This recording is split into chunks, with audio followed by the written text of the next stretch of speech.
Hey, what's going on, everybody? It's your boy P. Welcome to my channel. If you're new, if you're not new, you already know what it is and what we do up here. But if you are new, we talk about things mental health, life guidance, short stories. We laugh, we joke. I ain't really too much of a crier, but you know what I'm saying, if it happens, it just so happens, and we cry together. But welcome to my channel. Make sure you like, subscribe, and comment, interact with me like I'm interacting with you. Today's episode is going to be about mindfulness, and forgive me for looking away from the screen, but I'm just going off of a whim right now. This wasn't planned accordingly. I had a busy week with work and everything, and trying to secure a project management position. I recently got certified a few months back, and a few people that contacted me with interviews, and had a couple of them. They went well. Now I'm here, and here with you guys. So it feels good. I just want to jump straight into it. So I got my little topics right here, my little book. It's definitely crazy little, you know what I'm saying, setup right now. But first things first, I wanted to start off by how I started being mindful. And a few years ago, I was introduced to mindfulness from through a 911 call that I had. Also, I'm an EMT for the new people. I'm also certified in mental health first aid. So I call myself like an unlicensed therapist, you know. On the side, I do some mental therapy with people, talk therapy with people. You know, I just like to see progression in people. But anyway, let me get back. How I started was being mindful. A few years back, I had a 911 phone call for a fall at like a nursing facility. And we're going to make sure that we protect this person through HIPAA.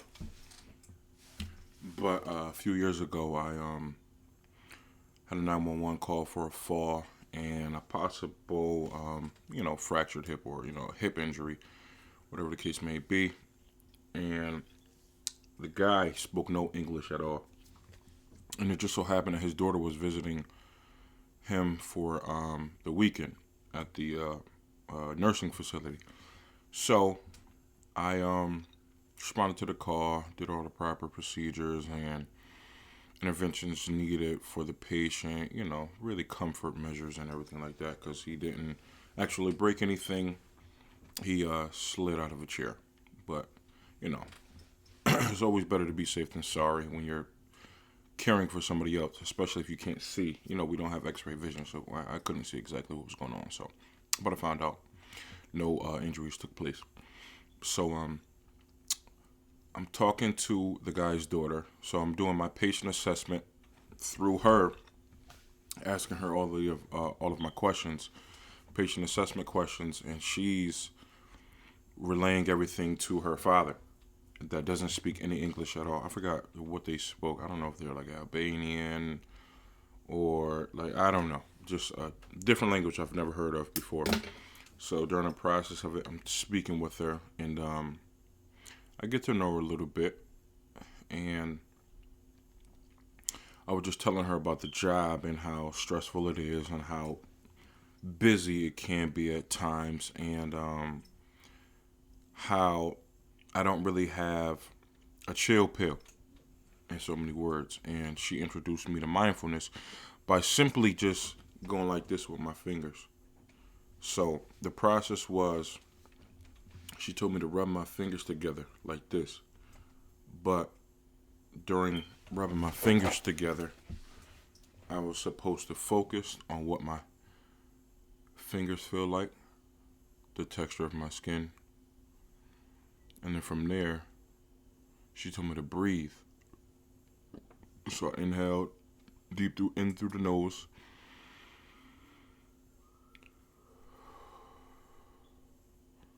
And out through my mouth. And I became really relaxed in the ambulance. It was like one of the most peaceful rides that I've ever had in the ambulance. And I was telling her how I'm always on autopilot when it comes to like family, friends, social interactions, I was never present in them. I was always just like a busy, busy, busy type of person. My mind would always be busy, so I would never actually have the time to sit and interact. It was just a quick, you know, it was just a quick high and by, a lot, like on a lot of occasions, just a high and by.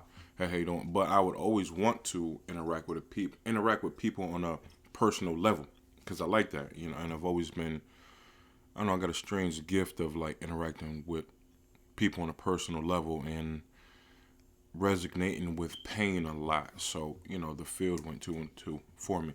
But anyway, I was describing my situation to her, and she was like, rub your fingers together. And then she was asking me like, all right, now how does your fingers feel? And then she was like, all right, focus on your breathing. How does it feel for the air to enter into your lungs? And then how does, your body feel when you release it? And it was like, pay attention or listen to your surroundings. And, as all I'm doing is, I'm doing this still, but doing this subconsciously made me focus and be fully present in the moment of what was going on around me. And the conversation felt like two energies connecting, to one, like in this one moment where two separate entities, energies connecting, because I'm fully aware and I'm fully present of what's going on, how I'm articulating myself, my tone of voice, the pace of my voice, the depth of how deep my voice is, to how I'm articulating certain, stories outside of this ambulance, well, the ambulance that I was in with her, relating to family and friends. And all throughout that process, it made me aware of my emotions that I had in those previous situations, and it made me aware of how I felt at that present moment when I was speaking to her and just rubbing my fingers together and being present of my surroundings. And it really helped me to become really grounded, because, after or being in such a high-paced environment working in EMS, you really don't have time to process your emotions or feelings. You're just always on go. And when you work in a city versus like one of those like municipalities or those town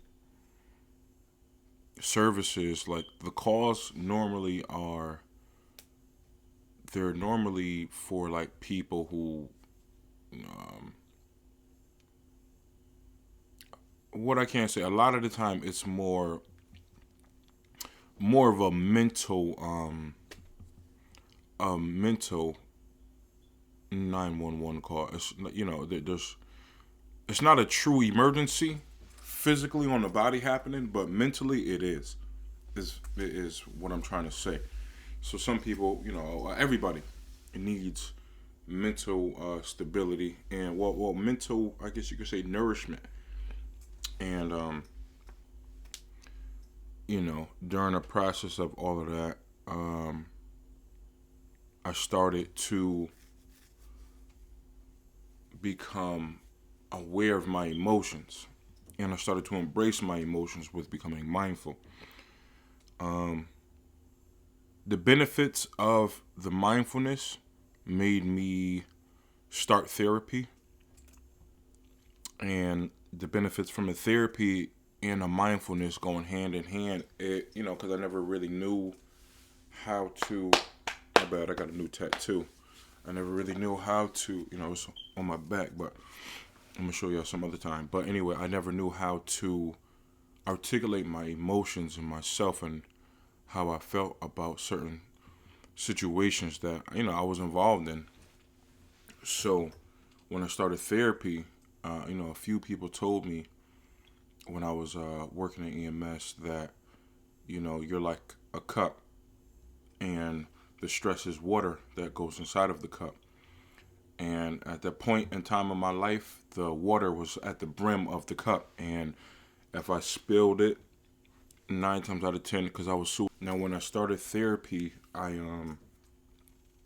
was introduced to or faced with a lot of child, adolescence to adulthood issues, and